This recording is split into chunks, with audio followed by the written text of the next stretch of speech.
Hello, I'm Mark. Some people call me Fester, whichever you prefer, doesn't matter to me. Just thought I'd take a moment here and explain what I'm doing. I'm going to be doing a hydroponic garden outside this year, along with a couple of rows of container pots for some additional tomatoes. But I've never done outdoor hydroponics. I've done some indoor stuff before. So this should be interesting. No greenhouse, just out in the open.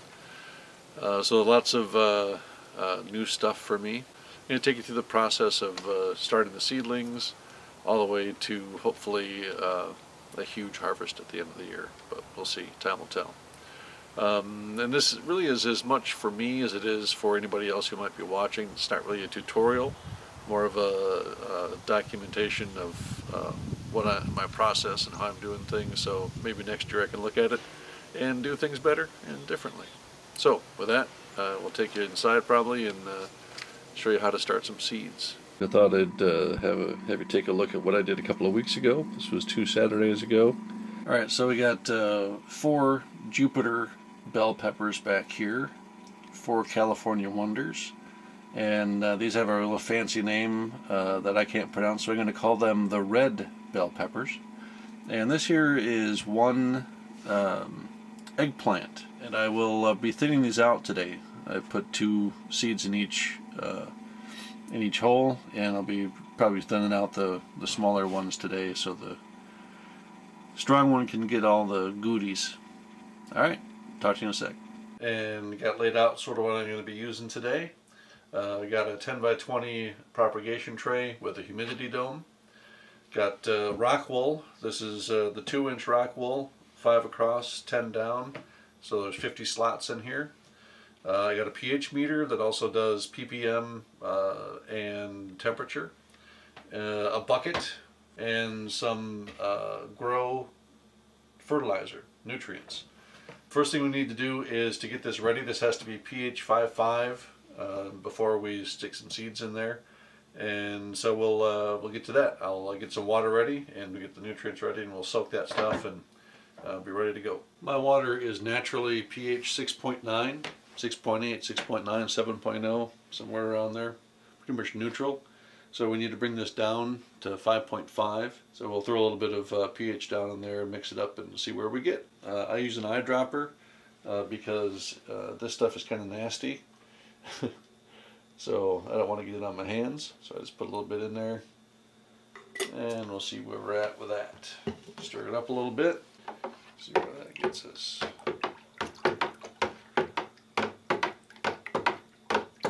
Oh, that is beautiful.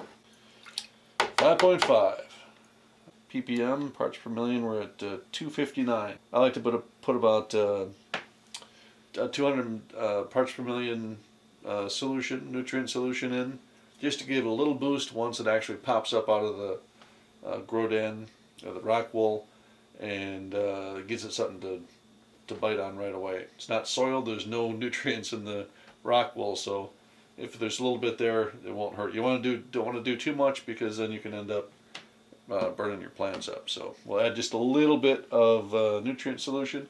We're at 259 parts per million. That's how much crap there is in the water. Distilled water wouldn't do that. I'll be using filtered water when I start changing my reservoir out and stuff like that. But so our base is, we're just going to say 260. So we want to get that up to about 460. Using a 2-part nutrient solution, which most of them are. So you'll use equal parts of each. I can go a teaspoon on 2 gallons and be just about where we want to be.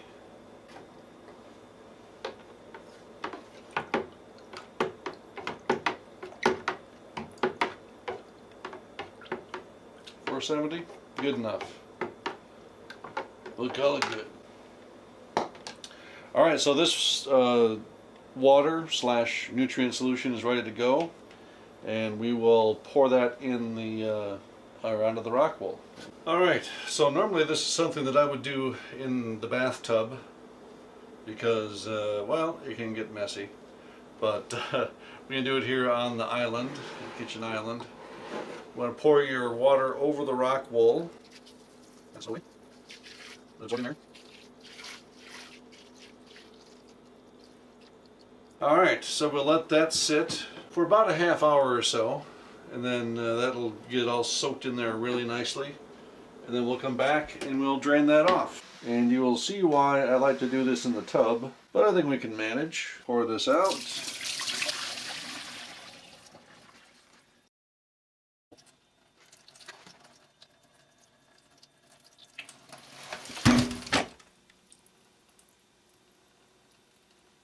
And that didn't work out quite like I wanted it to. Alright, so there, we fixed that, I suppose. Dang it. But we still got a lot of water in there, too much. So we're going to let that sit at an angle for now. We're going to let that sit for about 10 minutes. At that side, we'll drain as much water as we can without dumping the whole damn thing again. And we'll run it the other way for a little while and drain the water back the other way. I got some water down here. I want to drain this out. But because of my little mishap, you can use this older tray. Just kind of set it in there. Get some good water out of there. You don't want it to be dry, mind you, but you don't want it to be completely soaked for your seedlings either. So we'll spin it this way. And we'll let it drain down that way for about 10 minutes or so. Come back, do that one more time, we'll be good to go.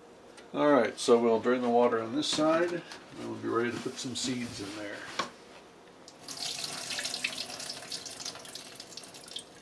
You can see that it retains quite a bit of water, so hopefully I'll be able to insert a little graphic here that shows you the layout of my different seed varieties.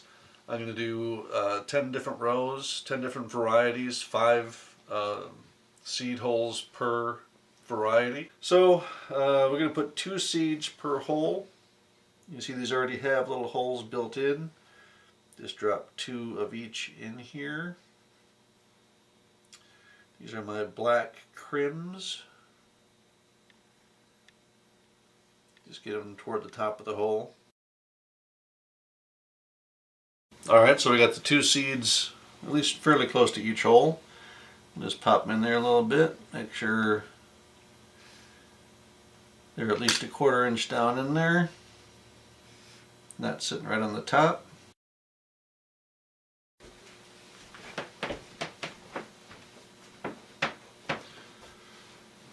Alright, so once I'm done with that, I'll go through and kind of collapse the hole so the rock wool is surrounding the seeds.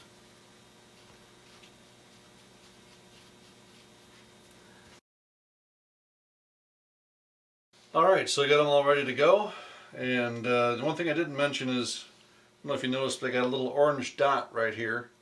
This corresponds with the orange square on my seeding chart, so I know which corner is a reference point. So that's what that is. So we'll put the humidity dome on it. Open it up just a little bit.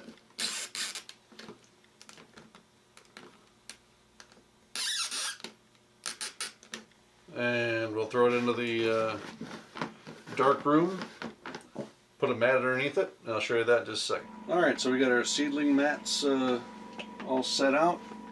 Got another partial batch that I'm going to be doing to put in here as well.